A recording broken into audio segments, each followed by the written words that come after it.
मोह आता है देहधारी का, उसकी याद में मनाते हैं मुहर्रम। तो किसको याद करते हैं? हाय हुसैन हम न हुए, हुसैन को याद करते हैं। वो हुसैन देहधारी था या निराकारी बाप था? देहधारी था।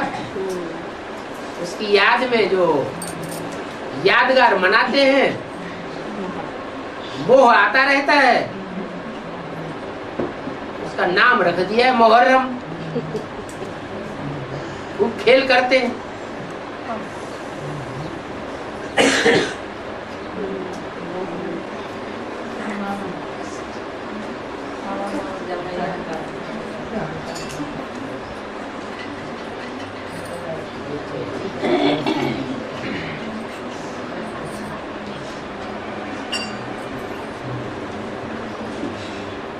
तो भाषा ही नहीं है।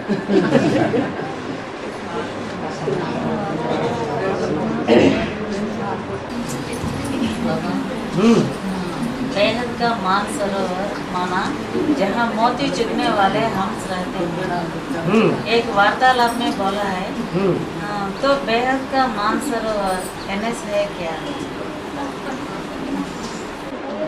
मान सरोवर कहते हैं सबसे ऊंचा पहाड़ है हिमालय पहाड़, और हिमालय पहाड़ पर एक सरोवर है बहुत ऊंची स्टेज में। बर्फ का पानी जो शुद्ध जल है वो पिघल पिघल करके उस सरोवर में इकट्ठा होता रहता है।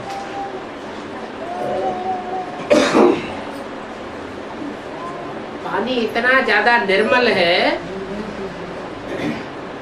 कि देखा जाए तो नीचे तक सारा बॉटम दिखाई देता है। शुद्ध पवित्र जल, उसमें मिट्टी वगैरह कुछ भी नहीं। जैसे नदियां होती हैं, मैदान में बहती हैं तो सारा कचरा डालती रहती है, पानी मटमैला हो जाता है। ऐसा जल वहां नहीं है, शुद्ध जल है। और उसके आसपास रहते हैं हंस।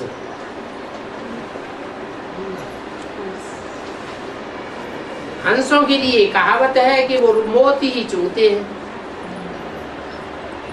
कंकड़ पत्थर नहीं चुगते। अब वो यादगार बनी हुई है प्राकृतिक रूप से।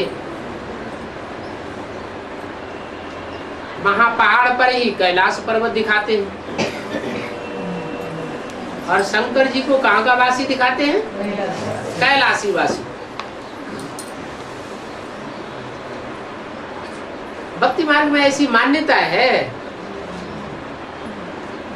कैलाश पहाड़ पर जाकर के देखा किसी ने नहीं है, साक्षात्कार हुआ हो किसी को वो दूसरी बात है। ये सब संगम युग की जानकारी। संगम युग में जो शंकर का पार्ट है, मुकर्रर रथ है, वो ही ज्ञान सागर परमपिता परमात्मा शिव का शुद्ध जल अपने में धारण करता है। वो शुद्ध जल के आसपास जो रहते हैं, ठिकाना बनाते हैं, वो सब है हंस। पवित्र जल लेने वाले हैं। और नदियों का अपवित्र जल ग्रहण करने वाली आत्माएं नहीं है। और वहीं से बहती हुई दिखाते हैं ब्रह्मपुत्र नदी।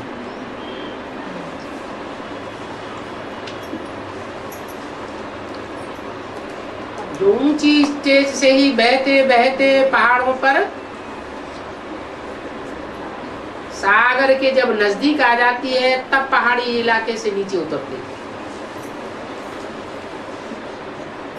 माने स्टेज नीचे नहीं आती, सबसे बड़ी नदी दिखाई गई है। गंगा नदी भी इतनी बड़ी नहीं है। तो ज्ञान मान सरोवर कौन हुआ?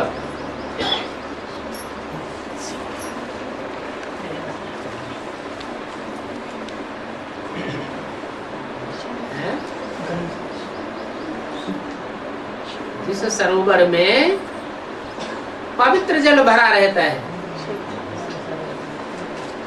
अपवित्र होने का सवाल ही नहीं।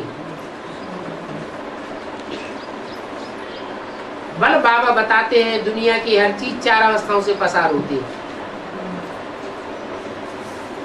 भक्ति भी 4 अवस्थाओं से गुजरती है, सतो प्रधान, सतो सामान्य, रजो और तमो। ज्ञान भी 4 अवस्थाओं से पसार होता है, सतो प्रधान, सतो सामान्य, रजो और तमो।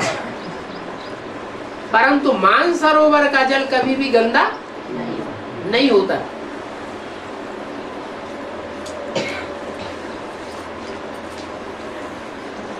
फिर कैसे कहेंगे कि ज्ञान भी 4 अवस्थाओं से पसार होता है? जब दूसरों से सुनते हैं। हाँ, ज्ञान मान सरोवर है, ऊंची स्टेज है। ऐसी ऊंची स्टेज में जाकर के सदैव रहने की हिम्मत कोई की होती नहीं है। तो दूसरों से सुनने लग पड़ते हैं तो उसमें कचरा भर जाता है। इसलिए बोला एक से ही ज्ञान सुनना चाहिए। अनेकों से सुना तो व्यभिचारी ज्ञान हो जाएगा। मुरलियों में बताते भी है, सन्मुख सुनेंगे तो फर्स्ट क्लास, टैप रिकॉर्डर से सुनेंगे तो सेकंड क्लास, और कागज से पढ़ेंगे तो थर्ड क्लास। सतो रजो तमो 3 प्रकार का ज्ञान हो जाता है। जैसे जैसे शूटिंग में ज्ञान लेने वालों की संख्या बढ़ती जाती है, वैसे वैसे ज्ञान भी सतो रजो तमो होता जाता है।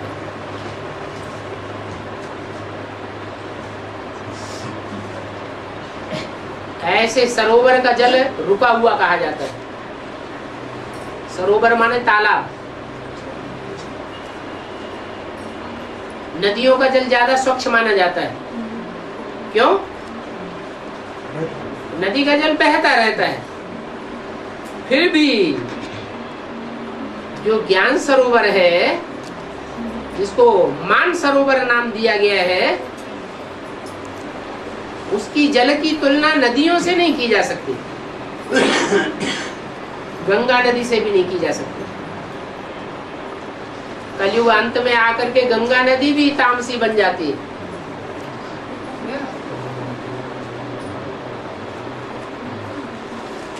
कारखानों का किचड़ा गिरने लगता है।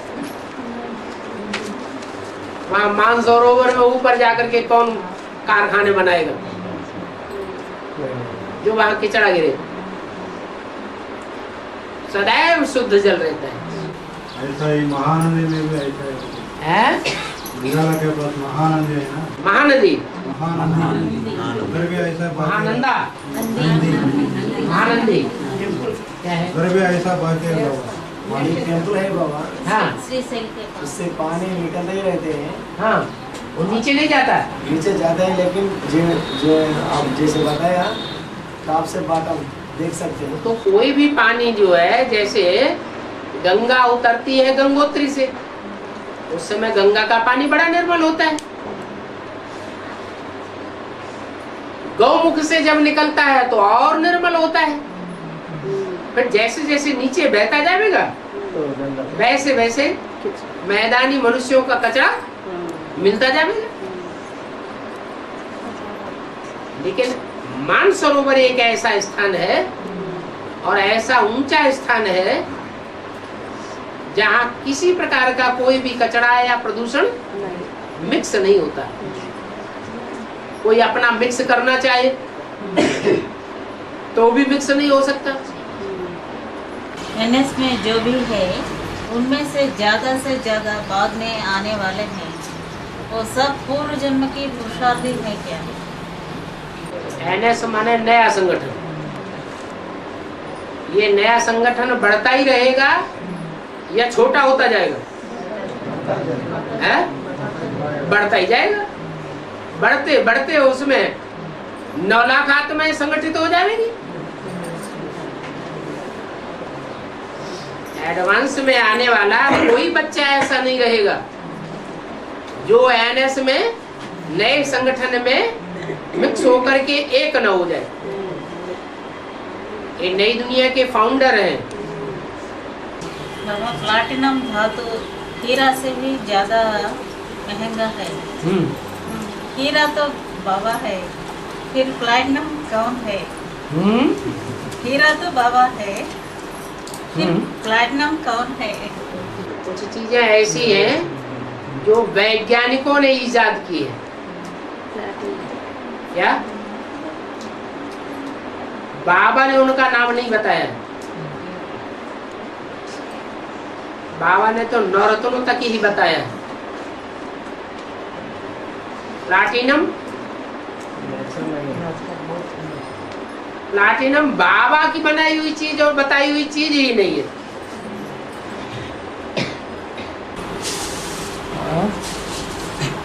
बाबा, पहले तो यज्ञ के अंदर इतना साधन सुविधा नहीं था, फिर भी सब खुशी से रहते थे। माने साधनों से ही खुशी रहती है? हैं? ये कोई जरूरी है कि साधनों से ही खुशी रहती हो? सतयुग में साधन होते हैं क्या? कोई साधन नहीं होते, फिर भी वहाँ बहुत खुशी रहती है। और अभी तो साधन बहुत है। यज्ञ में हर प्रकार का साधन है, हर तरह के सुविधा है।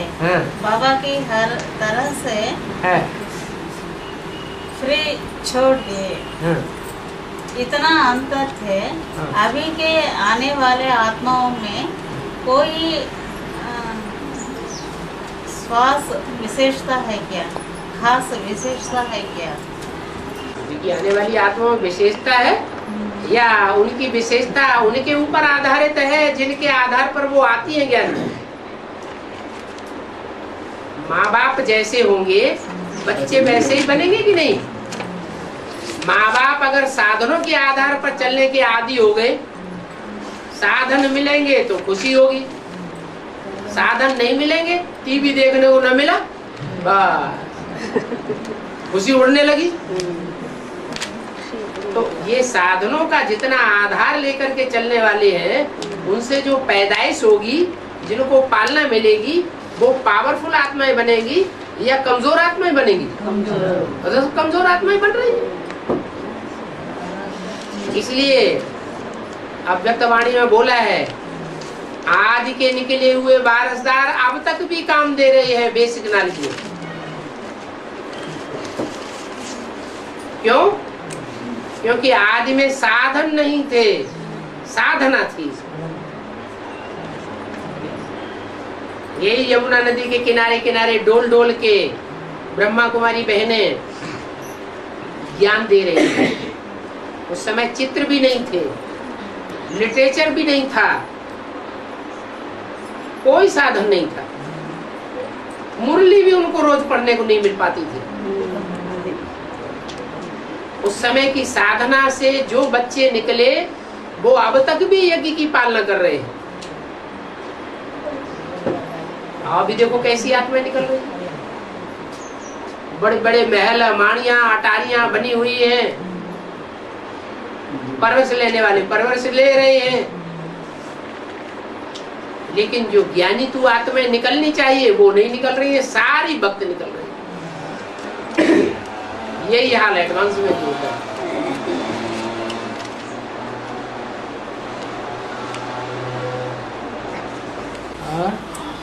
जो पहले आई हुई आत्माओं में नहीं है।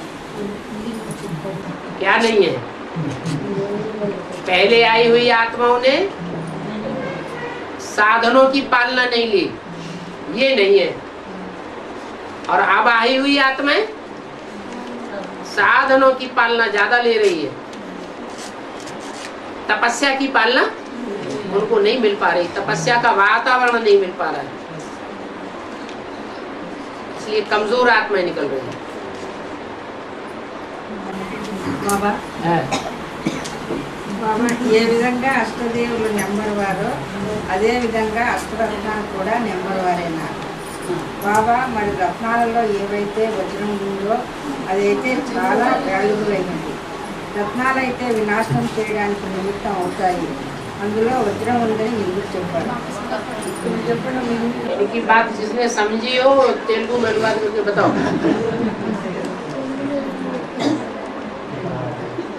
माता जी क्या कहना चाहते हैं? जैसे अष्टदेव नंबरवार हैं? जैसे अष्टदेव नंबरवार हैं, वैसे ही अष्ट रत्न भी नंबरवार है क्या? ठीक है। तो रत्नों में जो हीरा है वो तो बहुत वैल्यूबल है। रत्न तो विनाश करने के निमित्त बनते हैं। रत्न तो सब रत्न थोड़े विनाश करने के निमित्त बनते हैं। हीरा जो है वो तो हीरो पार्टधारी है। हीरो पार्टधारी निमित्त बनता है या निमित्त बनाता है? अभी तो मुरली में बोला शंकर विनाश करता है क्या? शंकर तो विनाश नहीं करता। बाकी और जो हैं रतन कम कीमत वाले उनके द्वारा विनाश होता है। जो अव्वल नंबर हीरा है, हीरो पार्टधारी है, शंकर पात्रधारी है, नारायण वाली आत्मा है, वो कंस्ट्रक्शन करने वाली है या डिस्ट्रक्शन करने वाली है? वो तो बनाने वाली है। बिगाड़ने वाला है रावण, और रावण के होते हैं अनेक मुख, वो है नंबरवार। कोई बड़ा मुख, कोई छोटा मुख। देवताएं अलग चीज और रतन अलग चीज। बाकी बाप दोनों में है। बाप अष्ट देवताओं में भी है और बाप अष्ट रतनों में भी है। बाप का तो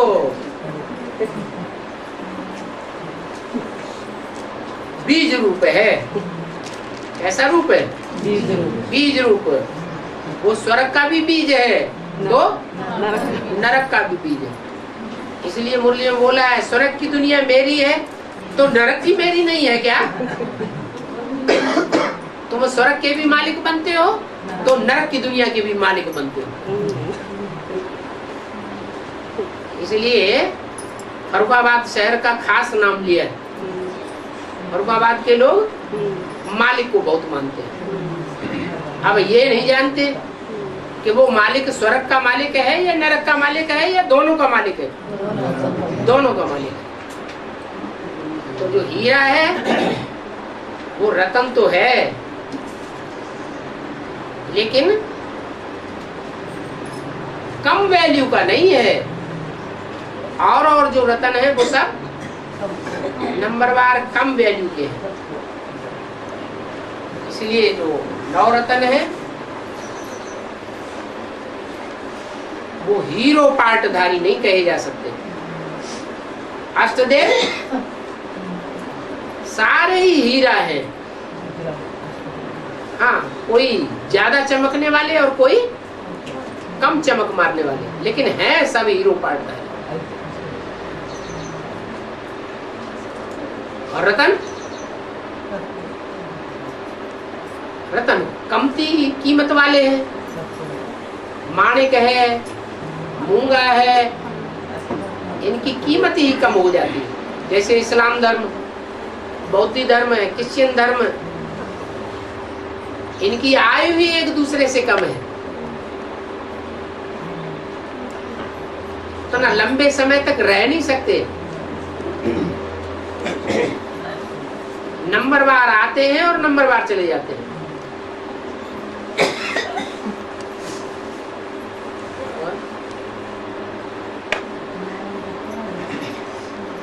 स्त्री चौड़ा होते हुए अंत में पुरुष बन जाएगी, ऐसे कहाँ है? फिर ऐसे क्यों कहते हैं श्री चोला नारायण नहीं बन सके?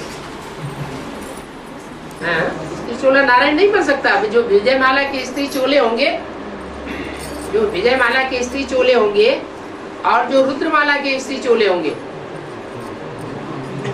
तो दोनों में से कोई भी नारी से लक्ष्मी नहीं बन सकते हैं?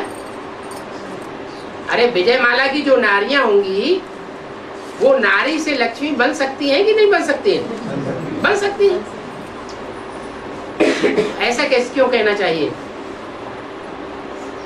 कि नारी से लक्ष्मी कहना तो रंग हो गया, नहीं बन सकते? बाबा ने तो जो कुछ भी बोला हुआ है वो पत्थर की लकीर बोली। अब कोई श्रीमत के अनुकूल पुरुषार्थ करे अथवा श्रीमत के बरखिलाफ पुरुषार्थ करे, अनुकूल करेगा तो नारी से लक्ष्मी जरूर बनेगा। नर से नारायण भी बन सकता है, नारायण जैसा बन सकता है। तो अष्टदेव जो भी है वो सब नर से नारायण बनने जैसे हैं।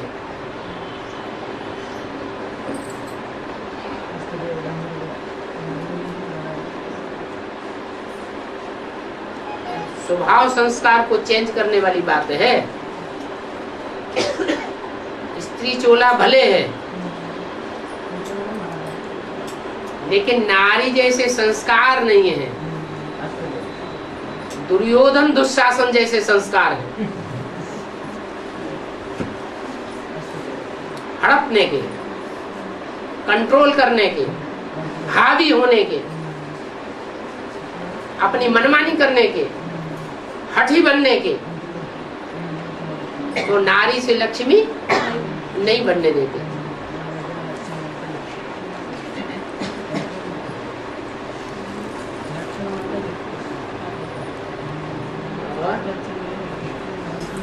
बाबा कन्या माताओं को आगे रखते हैं, बाबा कन्या माताओं को आगे रखते हैं, फिर पहले भाइयों को पहले दृष्टि क्यों देते हैं? नहीं, ऐसी तो कोई बात नहीं। पहले दृष्टि देने से कोई ज्यादा पावरफुल हो जाता है क्या? है? बल्कि पहले वाली दृष्टि तो उतनी ज्यादा पावरफुल नहीं होती। धीरे धीरे बुद्धि योग स्थायी होता है।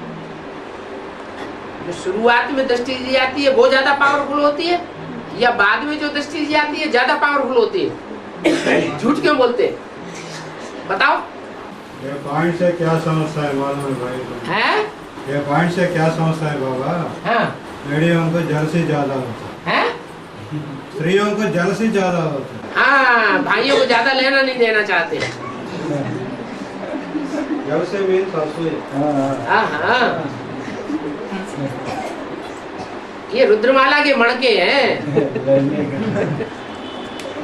ये माताएं नहीं है, स्त्रियां नहीं है, ये जन्म जन्मांतर के पुरुष हैं।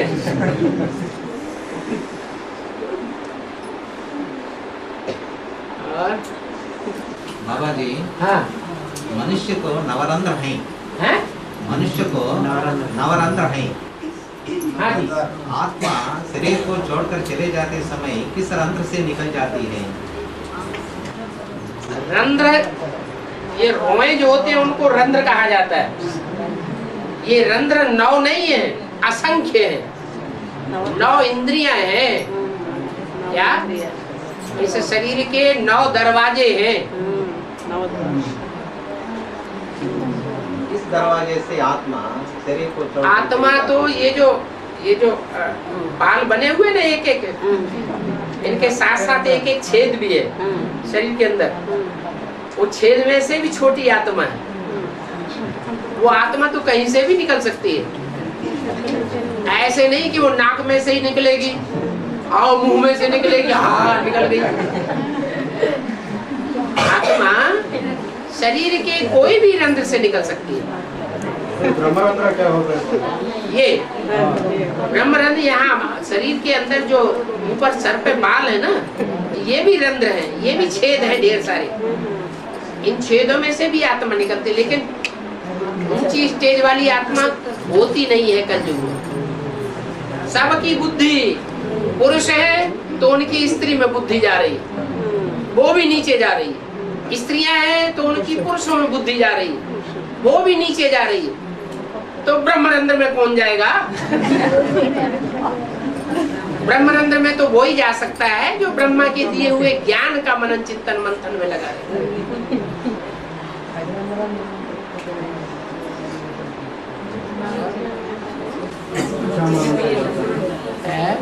जो इच्छा मरण से जाता है ना उसको। बाबा कोई भी नाम लेते हैं तो स्त्री जाति के तरफ से एकमात्र बढ़ जाता है। कोई भी नाम लेते हैं तो स्त्री जाति के तरफ से एकमात्र बढ़ जाता है। एक मात्रा बढ़ जाती है। जैसे जैसे नारायण नारायणी, शेर शेरनी, मोर मोरनी। क्यों? एक ही मात्रा बढ़ती है ना। कौन सी मात्रा बढ़ती है? अरे जो मात्रा बढ़ती है उसका भी तो नाम लेना चाहिए, है? अरे लड़का है तो आ का डंडा है, लड़की है तो कौन सी मात्रा बढ़ गई? अरे ई बढ़ गई ना। तो जिसके ऊपर वजन पड़ता है उसको ई निकलती है। मुंह से ई की आवाज निकल जाती है। नाम भी दे दिया ईव। मुसलमानों ने नाम क्या दिया? ईव। आजकल एक संप्रदाय निकला है काले कपड़ों वाला, क्या नाम दिया उन्होंने? आई। उनकी भी ई निकलती है बाद में।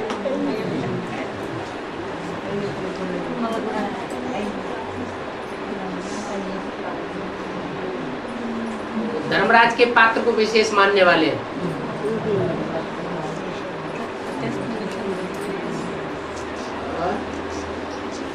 मानस सरोवर किसका पाठ होंगे? लक्ष्मी या जगदम्बा, कौन सी आत्मा का पाठ होंगे बाबा? पवित्र जल किसमें भरा हुआ है? ब्रह्मपुत्रा नदी में भरा हुआ है या मानसरोवर में भरा हुआ है? वही उसका पात्र है। उसी के आसपास हंस रहते हैं।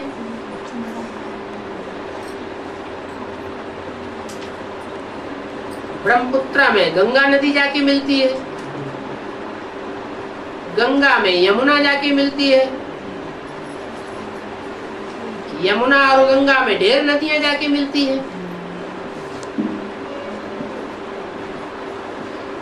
मानसरोवर में जाकर कोई मिलता नहीं है।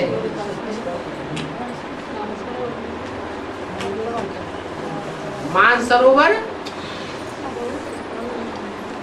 वो पानी जब नीची स्टेज में आ जाता है, लास्ट में, जब दुनिया का विनाश होगा तो जो उत्तरी ध्रुव और दक्षिणी ध्रुव पर ऊंचे ऊंचे मीलों पहाड़ बर्फ के जमे हुए हैं, वो सब कहाँ जाएंगे? सब समंदर में आ जाएंगे, तैरने लगेंगे। तब वो मानसरोवर में नीचे स्टेज में आ जाता है।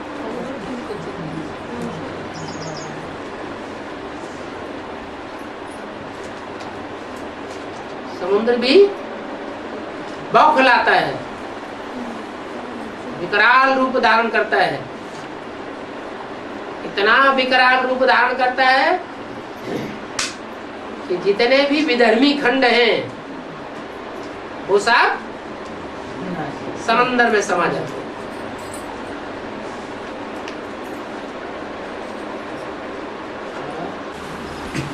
బాబా బాబా ఎప్పుడైతే సద్గురు పాత్ర నడుస్తుందో అప్పుడు ఈ విషయం రుజువు అవుతుందా? గీతా పాఠశాల వారికి గీతా పాఠశాల వదలాల్సి వస్తుంది, మధువనం వారికి మధువనం వదలాల్సి వస్తుంది. దాని ముందు అంటే సద్గురు పాత్ర ముందా లేక సద్గురు పాత్ర తర్వాత ఎప్పుడు అవుతుంది?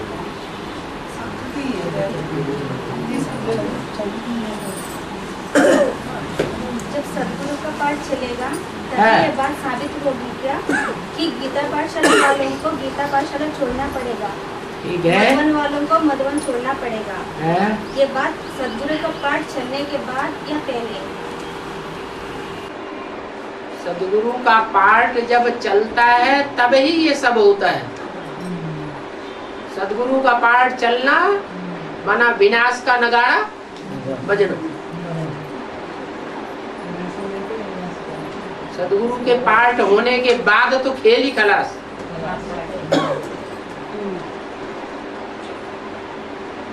तो कोई काम रहता ही नहीं।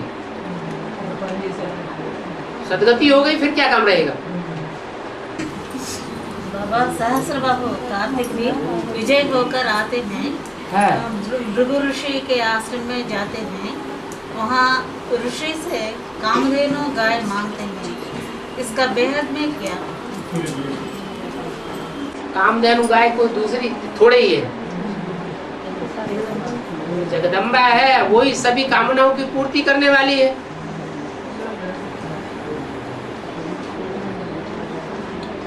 जगदम्बा जो महाकाली का रूप धारण करती है, उसमें कौन सी आत्मा प्रवेश करती है जो उसको कंट्रोल कर लेती है? हैं?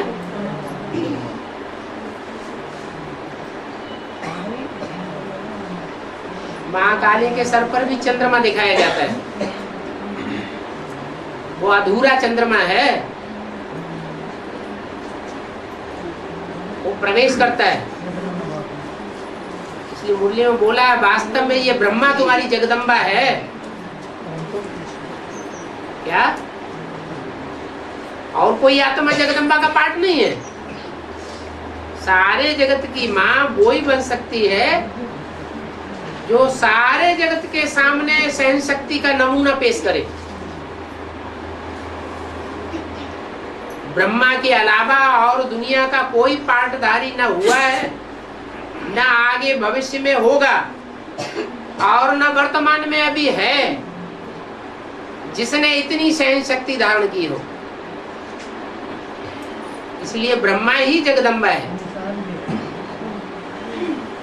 माँ का विशेष पार्ट होता है सहन करने का।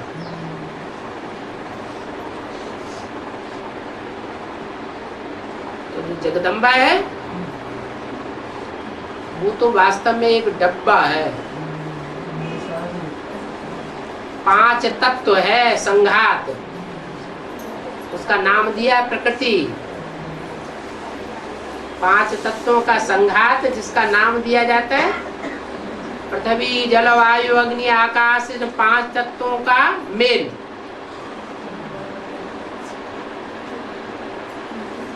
सुंदर से सुंदर रूप धारण करता है वो प्रकृति का रूप, और विकराल से विकराल रूप धारण करता है। विकराल रूप भक्ति मार्ग में दिखाया गया है महाकाली। बाबा एनएस वाले भी छोड़ना पड़ता है क्या भाई? है एनएस वाले बड़ा बदल सस्ता। एनएस को छोड़ना पड़ेगा क्या? क्या छोड़ना पड़ेगा? एनएस को, नया संगठन। नया संगठन को क्या छोड़ना पड़ेगा? जैसे नहीं होगा, जैसे मधुबन वालों को मधुबन छोड़ना पड़ेगा, हाँ। नासर वालों को नासर छोड़ना पड़ेगा, हाँ। गीता पाठशाला वालों को गीता पाठशाला छोड़ना पड़ेगा। ऐसे एनएस वालों को भी एनएस छोड़ना पड़ेगा क्या, ये पूछ रहे। एनएस वाले बता दिया ना, एनएस वाले माने नया संगठन।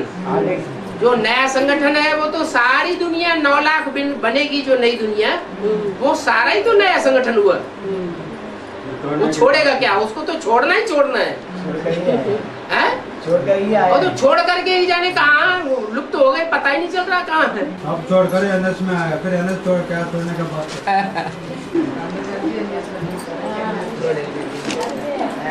इस दुनिया का पथ छोड़ दिया, मान छोड़ दिया, मर्तबा छोड़ दिया।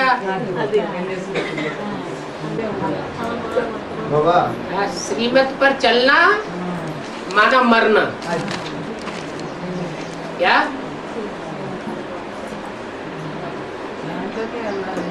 सिवाय सेवा के और कोई चीज में खुशी नहीं आती।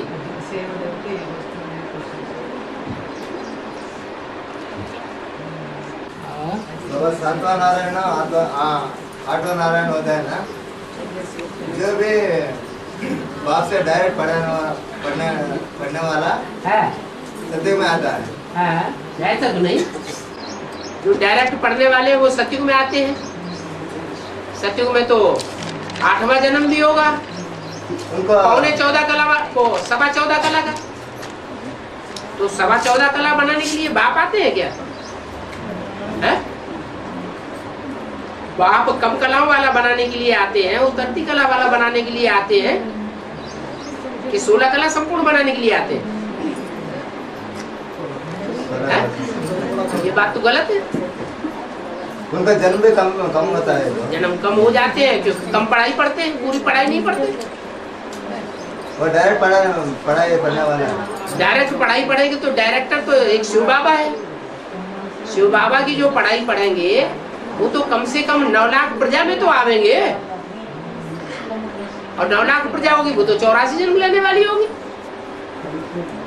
तो आठवां नारायण डायरेक्ट पढ़ने वाला नहीं कर। आठवां नारायण, अरे 8वां नारायण तो वो ही बनता है जो आर्य समाजी है, आर्य समाज धर्म में कन्वर्ट होने वाला।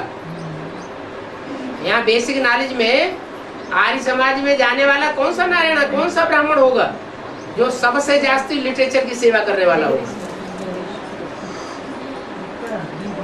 किसने की है? आखिरी जन्म में भी आर्य समाजी था।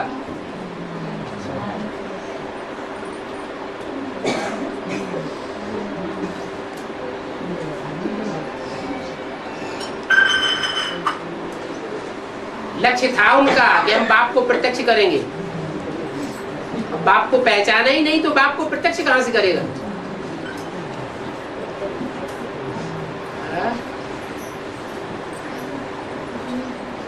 जिस समय बाप की प्रत्यक्षता का टाइम बताया गया 76, उस समय तो हवाई जहाजों में घूम रहा था, बिना कोई उद्देश्य के, बिना कोई एम ऑब्जेक्ट के।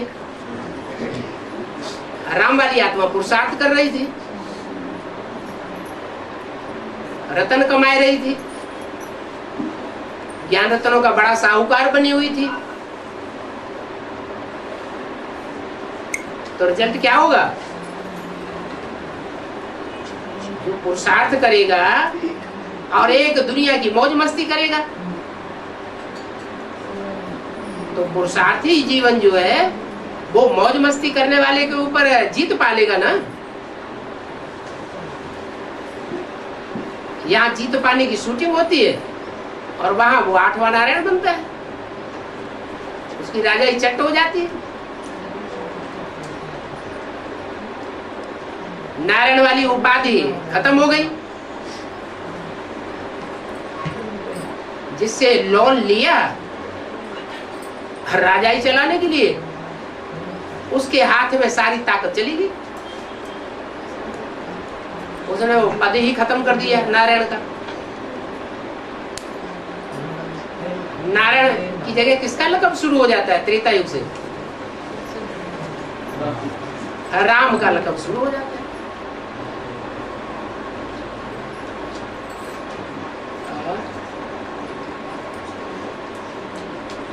बाबा एनएस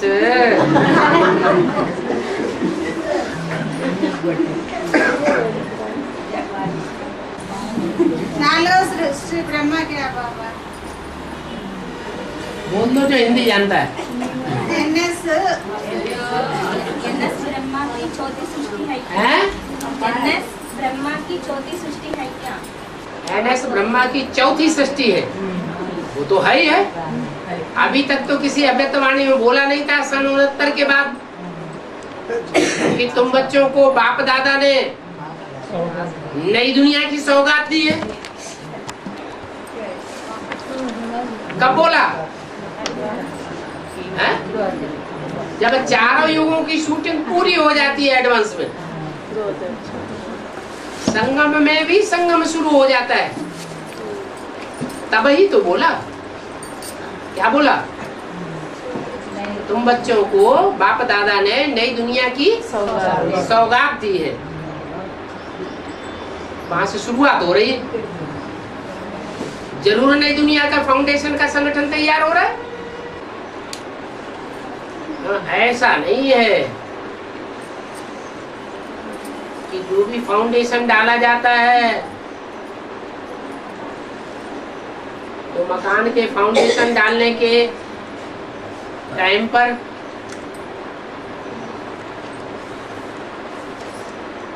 उसमें दुर्मुठ से धचोके लगाए जाते हैं। क्या नींव खोदी जाती है ना अंडरग्राउंड, तो उसमें पत्थर डाले जाते हैं। पत्थर ईंट पत्थर डाल करके फिर भारी लोहे से उसको मारते हैं।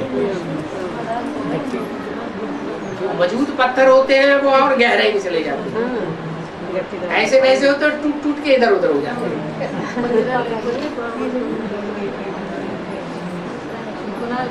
तो परीक्षा तो सबकी होगी, क्या फाइनल पेपर सबका होगा, चाहे एनएस वाले हो, एनएस के अंदर जाने वाले हो, और चाहे एनएस के बाहर वाले हो। माया आखिरी परीक्षा सबकी लेगी।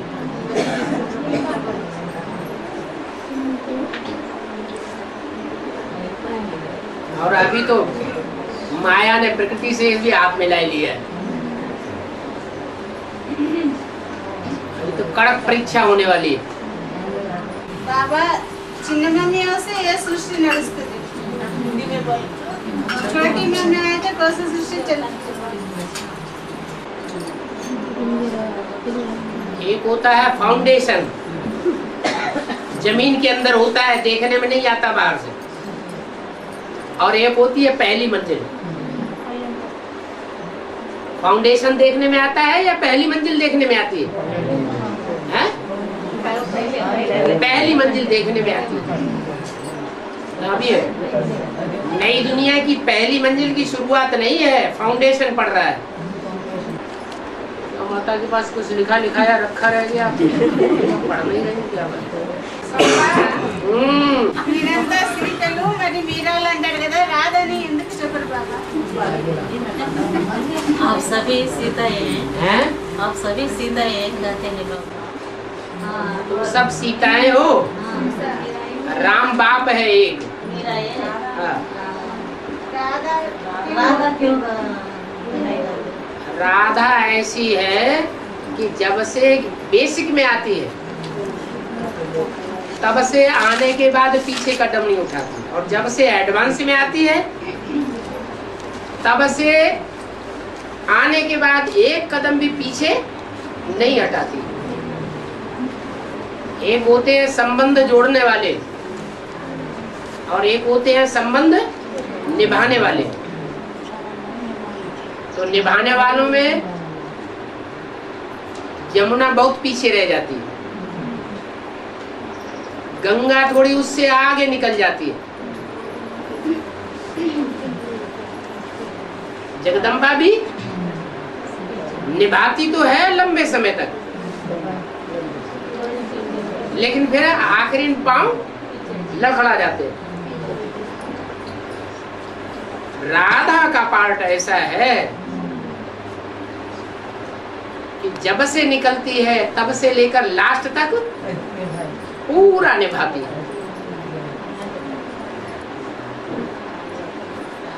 संबंध इंद्रियों से ही जोड़े जाते हैं।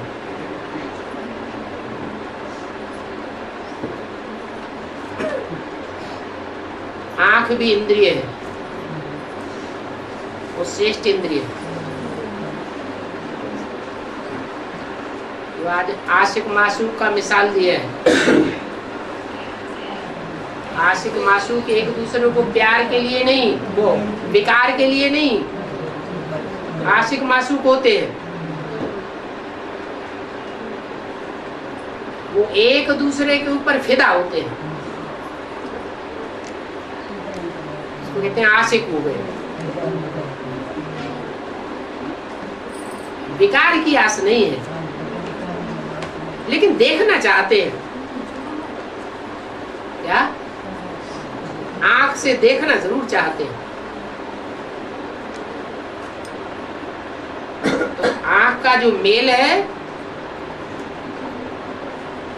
वो भी एक प्रकार का संबंध जुड़ाए देता है। आंख एक में डूबे और दूसरे कोई में आंख न डूबे। राधा बनने वाली होगी, माना लक्ष्मी का पार्टधारी होगा, तो उसकी आंख किस में डूबेगी? कोई भी XYZ दुनिया में जो भी देखेगी उसमें उसकी आंख डूब जाएगी क्या? डूब ही नहीं सकती। आंख डूबेगी तो सिर्फ एक में ही डूबेगी, जो नारायण बनने वाला हो। इसलिए राधा के लिए गायन है एक राधा का, बाकी औरों का किसी का गायन नहीं है। पटरानियां 8 होती हैं, बहुत तीखा पुरुषार्थ करने वाली होती है, लेकिन आखिरी पुरुषार्थ करते करते विधर्मियों के चक्करी में आ जाती है और पट्ट में गिर जाती है। राधा कोई की चक्करी में आती नहीं है।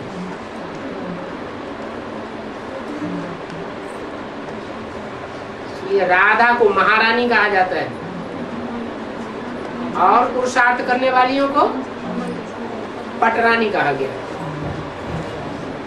रानी कहा गया।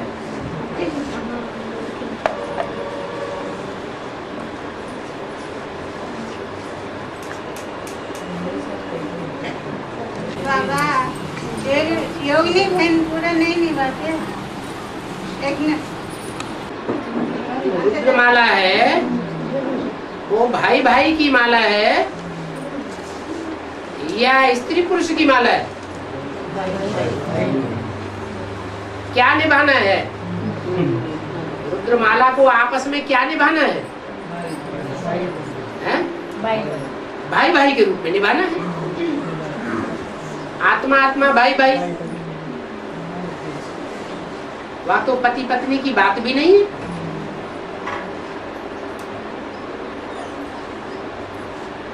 बाबा ने बोला है तुम बच्चों के सर्व संबंध एक बाप से है। तो ये सर्व संबंध वाली जो बात है उसमें रुद्रमाला के मण के सबसे आगे। संबंध तो अनेक प्रकार के निभा लेते हैं, लेकिन संबंध निभाने में भी जो पुरुष चोला है और स्त्री चोला है उसके कुछ अपने नीति नियम होते हैं। आज की दुनिया में स्त्री चोले को स्त्री चोले के रूप में नियमों का निर्वहन करना पड़े।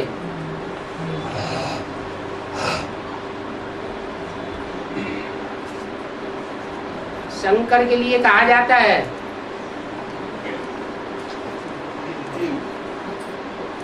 कि उनको दुनिया में कोई नगरी प्यारी नहीं लगी, उनको सिर्फ काशी नगरी प्यारी लगी। क्यों प्यारी लगी? इसलिए प्यारी लगी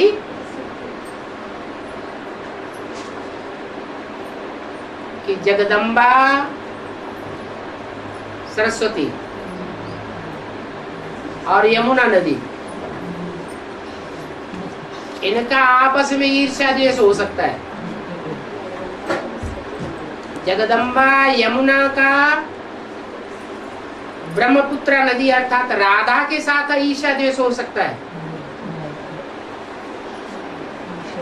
माने सभी नदियां आपस में एक दूसरे से ईर्ष्या द्वेष करती हैं,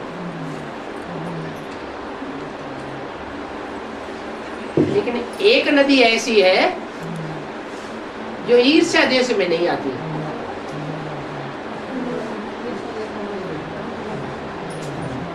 उसका नाम है वरुणा।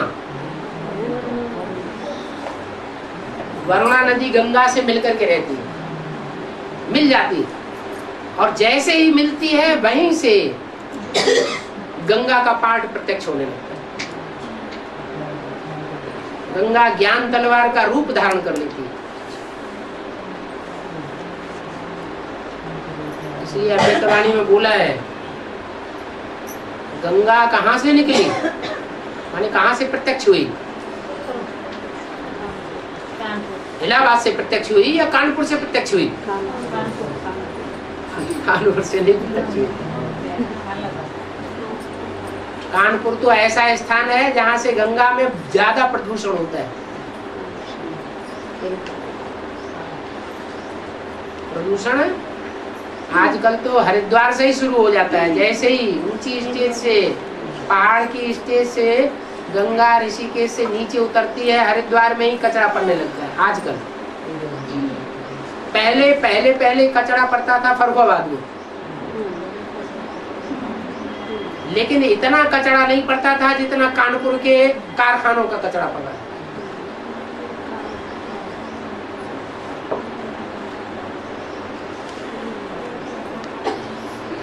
तो गंगा नदी तलवार का रूप धारण तब करती है जब वरुणा नदी से मिलती है, वहीं से उसका स्थान का नाम पड़ जाता है, मेल का जो स्थान है उसका नाम पड़ जाता है काशी। काशी माने याद का तेज, जिसको नाम दिया है योगिनी।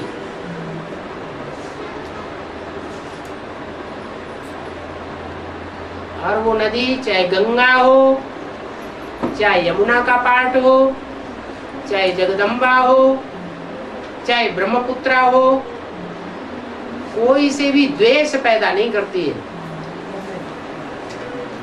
क्या? द्वेष की बात नहीं।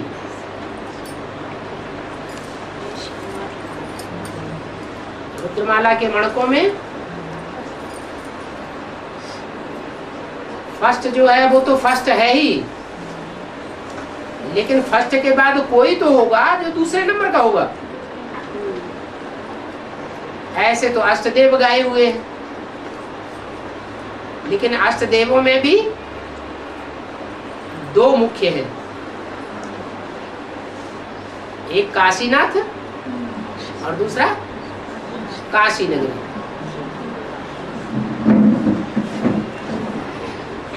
ये जब स्टेज पर आते हैं उसी समय से नई दुनिया का फाउंडेशन लगता है। नहीं तो लक्ष्मी वाली आत्मा, जगदम्बा वाली आत्मा, यमुना वाली आत्मा, गंगा वाली आत्मा, ये ज्ञान को तो पकड़ती है। ज्ञान के आधार पर ज्ञानदाता को भी पकड़ लेती है, लेकिन उस स्टेज तक नहीं पहुंच पाती जहां से नई दुनिया का सृजन शुरू होता है।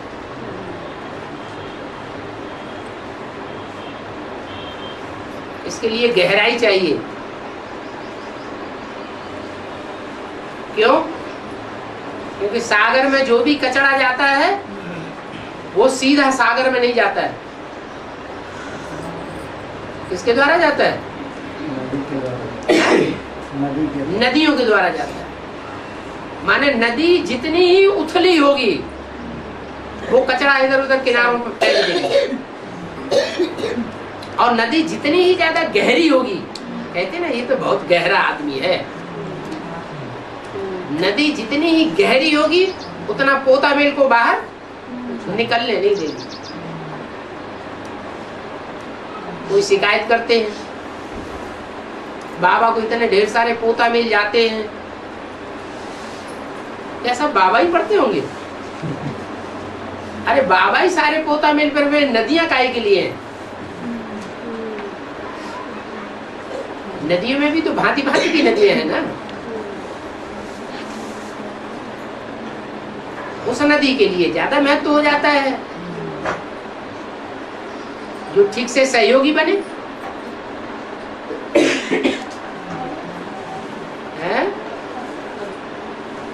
ईश्वर